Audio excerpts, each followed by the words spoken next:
Hi everyone, it's Tammy Sherrill, and this narrated PowerPoint is going to cover the ethics involved in research and specifically with human subjects. So important piece as we prepare to kind of lay the foundation around research and evidence-based practice. So the learning objectives are for you to know that the bioethics movement has made ethical conduct a central value in the research process. So you want to be able to explain sort of the historical development of human research ethics, that you're able to define the key ethical terms, that you're able to articulate the key points around informed consent, and able to articulate the meaning of vulnerable groups and power relationships and those sorts of things that can impact ethics in research. So a little bit on the history of ethics in research. The modern history of bioethics actually began after in the aftermath of World War II, and what became apparent is that there was a number of Nazi medical experiments going on, specifically in the 1930s and 40s. There was another huge unethical study done called the Tuskegee syphilis study, 32 to 73, and then another really interesting study that obviously had huge ethical breaches was the Stanford Prison Experiment, which was in 1979. So in 1947, the Nuremberg military tribunals condemned experiments that were performed by the Nazi researchers on prisoners of war, specifically during World War II. They called them crimes against humanity. Some of these experiments, they were testing the extent of human endurance. They tested the natural course of diseases by either infecting individuals with the disease or not treating it, so they could observe the course of it, and experimenting with all types of medications as well. So out of this came the Nuremberg Code, and it brought human experimentation to the forefront, and it was sort of the first step to begin to establish guidelines for experimentation or research on human subjects. And one of the major outcomes was it stipulated voluntary consent was required. So in 1979, there was an interesting study done, we'll call it the Stanford Prison Experiment, and in your unnarrated PowerPoints, there's a link, and it's a trailer actually to the movie that was produced based on this Stanford Prison Experiment. So, when we think about ethics in research, most researchers don't set out with the intention to harm their participants, and we're going to look at the notion of beneficence, do no harm, in a few slides. But the intent is to do no harm, but that does not mean that it might not occur. This particular study was done on university students where they were either assigned to be a guard or a prisoner, and they wanted to sort of study that experience.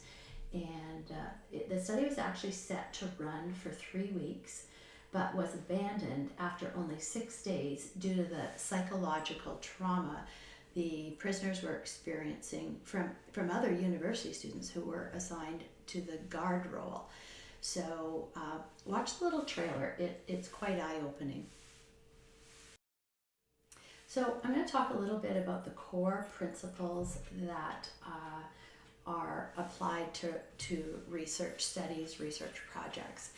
And the three we're going to focus on is respect for persons, concern for welfare, which is also sometimes called beneficence, and the notion behind this is to do no harm, and justice, which relates to fairness and equitability. So respect for persons is based on two sort of ethical convictions. Number one being autonomy, and number two being special protection.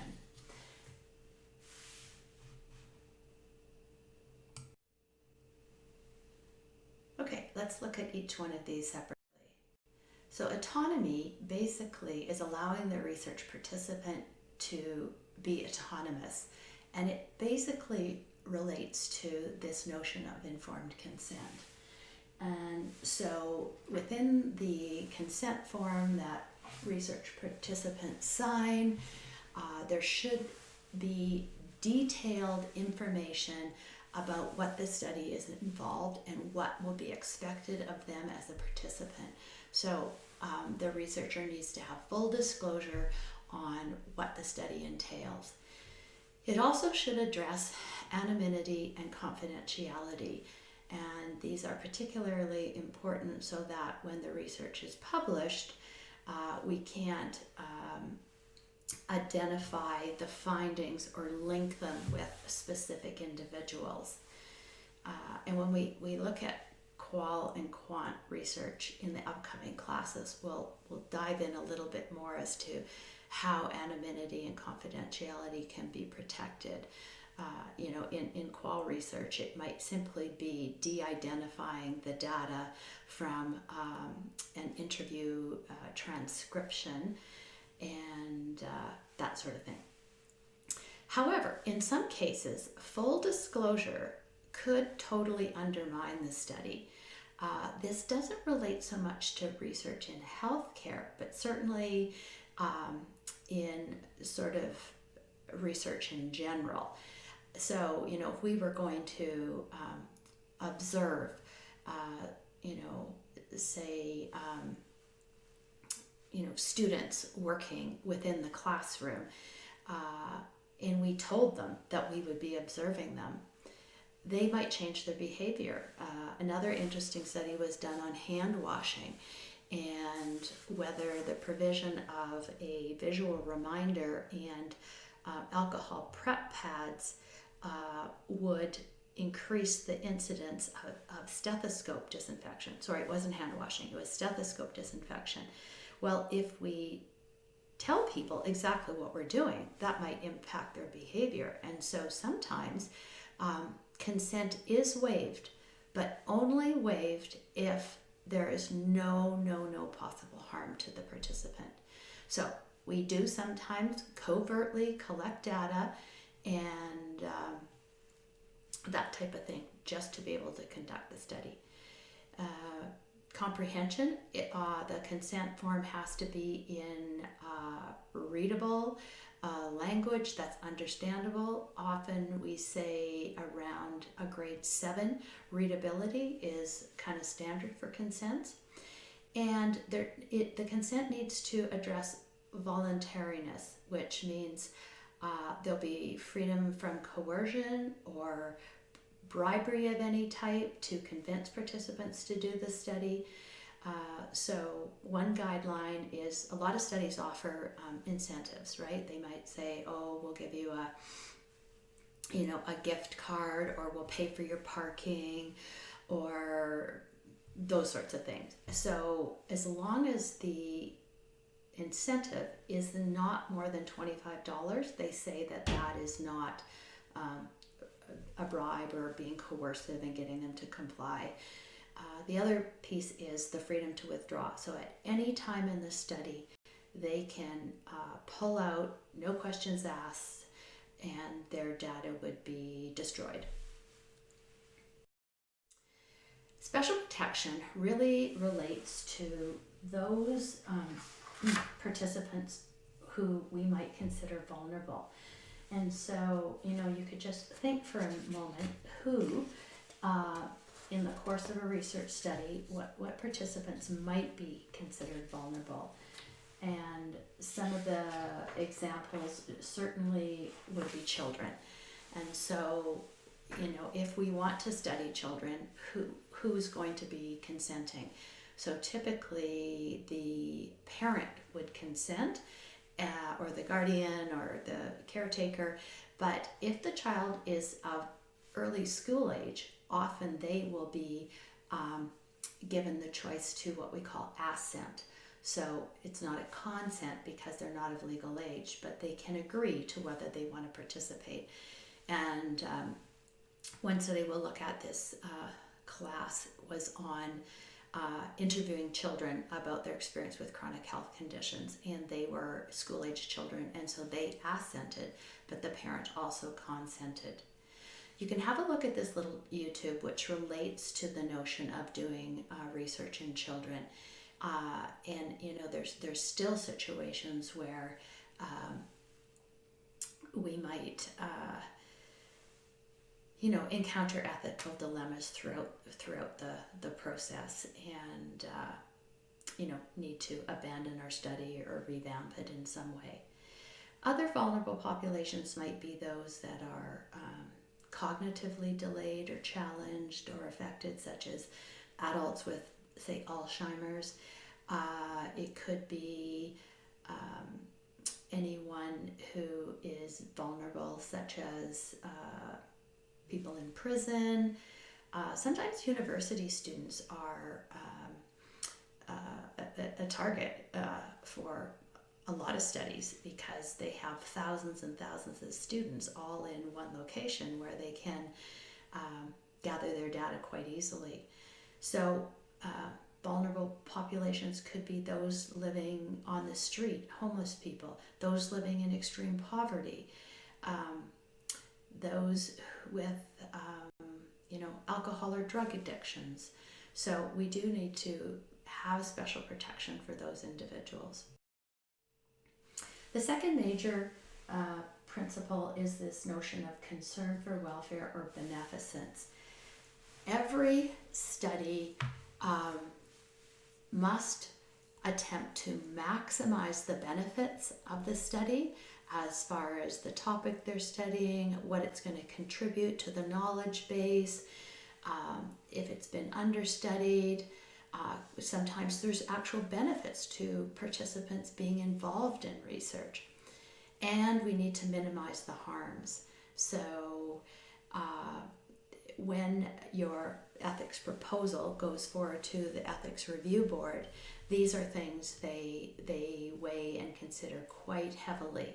So could there be very minor harms, but there's huge benefits that could come of the study, and that's what the review board decides. And an ethics review board is usually comprised of a fairly large number of people. It could be anywhere from 8 to 10 people, multiple disciplines. Often they'll have a lawyer or legal representative on it, people with PhDs who've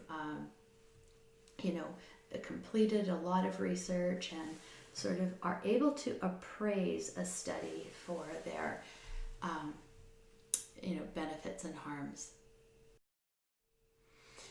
So as I mentioned, all research involves some level of risk, and some of the risks could be physical. So they might be testing a new drug, and maybe there's some untoward side effects that develop that they didn't know would happen.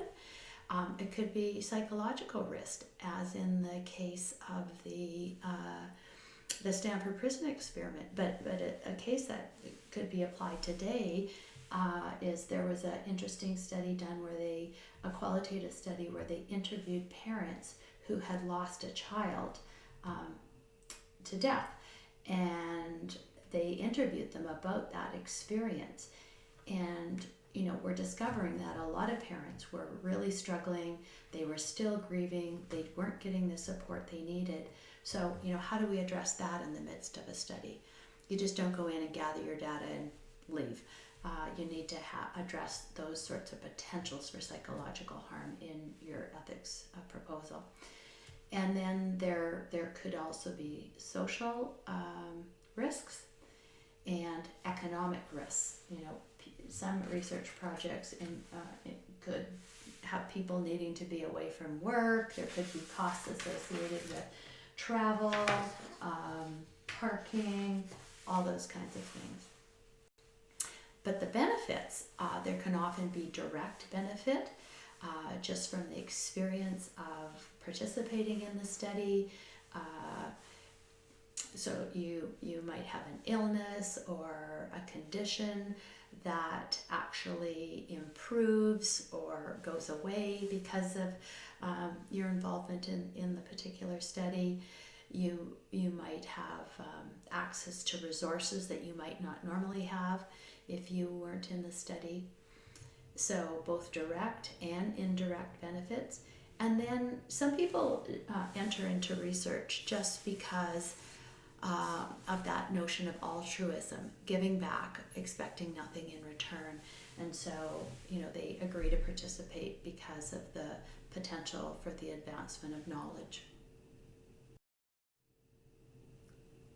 So one of the biggest challenges with concern for welfare is how researchers determine when potential benefits outweigh potential risks and vice versa. And you know, when you complete a research proposal for the Ethics Review Board, there's an extensive section where you are asked to look at specifically benefits to participating in the study and possible risks that might and there's no black and white formula. As I mentioned, the Research Ethics Review Board sits around and discusses it, and then makes a decision. So I'm going to share a personal experience. In 2015, I conducted a research study in Health 2250 around an innovative teaching and learning strategy. So it was what we call SOTL, Scholarship of Teaching and Learning. And one of the things I wanted to do was to be able to have observers come into my class and observe students' activity and things they were doing during class based on what I was doing. And we were doing a lot of active learning in the classroom, and so I wanted the observers. So what was interesting is it went to the full board review of the ethics board because they felt that the classroom is a private environment, and students might be uncomfortable with observers coming in. Ultimately, they ended up saying that if I got consent of every student in the classroom approving that, I could go ahead. And interestingly, I had one student say no, so I wasn't able to use that piece of the data, but I did collect other great data. So in relation to this to do no harm, probably one of the biggest landmark studies was the Tuskegee syphilis study. And they studied the progression of syphilis on 400 African American men. They were all from very, very low socioeconomic status, living in poverty. They all had syphilis, and they were offered treatment. But in fact, they weren't offered treatment. They were having their blood drawn, they were having spinal taps, they were collecting CSF, and they were basically studying the progression of syphilis. So they never received any care or treatment. And it was discovered, and I've attached a little video here about the Tuskegee syphilis study. And for the men and families that were still alive, I think it was the late 70s where the American government offered money or payback to these individuals. Okay, let's look at this third principle, and that's justice. This notion of fairness and equality in research. So really important that individuals must be treated fairly. and they must receive the minimum standard of care. So this really applies in health research. So say we wanted to test an innovative treatment, the experimental group might receive that innovative treatment, but the control group must receive the minimum standard of care. We don't remove something that people would already be receiving. And that's really important. And we're going to look at one study this semester that was an RCT, a randomized controlled trial, where they assured that the control group had the minimum standard of care.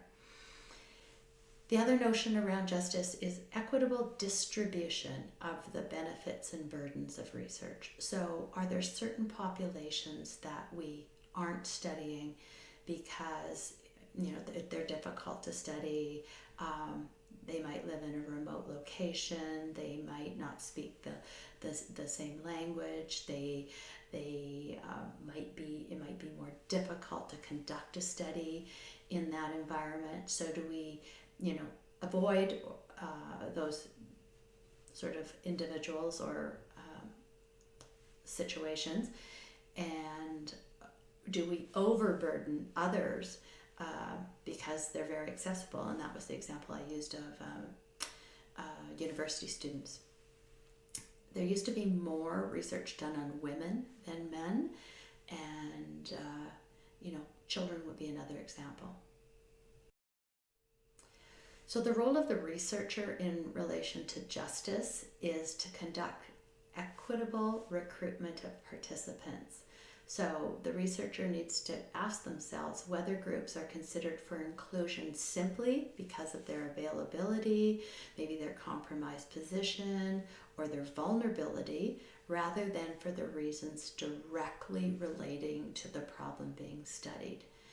And so we have to ensure that benefits derived from the study are available to all. And probably in the early 2000s, 2012, 2014, there was some specific guidelines developed in Canada around research with the Indigenous population, specifically around justice and how we conduct studies with those individuals. I wanted to highlight the policy that we utilize in Canada to evaluate ethical conduct for research involving humans. And it is called the Tri-Council Policy Statement, TCPS, and it was most recently updated 2018. There's a link here for it, but this is the guidelines that we use when evaluating research with human subjects. And so the Ethics Review Board would then utilize this policy and follow it in assessing whether a study is ethical and whether they are able to receive ethical clearance and go ahead. So how are these principles applied to research projects? Well, each research project has to be reviewed by a research ethics board. Sometimes that's the university. If there's, per se here at Mount Royal or at U of C, a professor wants to conduct research. But if they're conducting their research on patients in Alberta Health Services, then they also need to receive ethics review from the specific hospital, or in the case of Alberta Health Services. So sometimes you have to get ethics review from multiple places. I was involved in a study where we had to get approval from U of C and Alberta Health Services, and then because I was the one from Mount Royal, they kind of reviewed it, but just if it had already been accepted by two other boards, they kind of give it a check mark, right? And allow you to proceed. So the Ethics Review Board used these guidelines from the Tri-Council, Their job is to protect people from undue risk and loss of personal rights and dignity, make sure that they are able to function autonomously. And so research ethics review boards can approve a proposal. They might send it back to the researchers and ask for modification, or they might disprove it and say, no, we're not even going to look at it. So sort of three outcomes. So one of the things for us to think about in this specific course, because we're going to be, appraising research articles and appraising them for quality and strengths, but weaknesses as well, is to think about what criteria will you use when critiquing the ethical aspects of a research study. So what questions would you ask yourself and would you look for in the particular research article you're appraising? So as I mentioned in the previous narrated PowerPoint on the research process, although ethics review is not formally part of the process, it really is the starting point. So you need ethical review to move forward, and there needs to be a thorough discussion of ethics in the research article. So typically we're looking for, did they state that they had ethics review board approval, and from who? Did they talk about consent, informed consent, who gave consent? Did they talk about anonymity and confidentiality? Did they address any risk or harm? I'll share a personal experience with you. My colleague and I were doing a qualitative study on an area that really hadn't been studied before, and it was on the parental experience of feeding their preemie post-discharge at home. Feeding is definitely the number one stressor for these families, but we wanted to really explore what that experience was like, where they reached for resources, how they coped, those sorts of things. So sometimes when we get into these homes to interview these parents, we discovered that there was some major feeding issues going on. And so we don't just go in, interview, gather our data and leave. We put in our ethics proposal that we would connect these parents with the suitable resources and make a referral for feeding support if problems were identified. So that's just an example of something that we addressed in our study that was really important. It could have caused psychological harm to parents to just go in and collect your data and leave.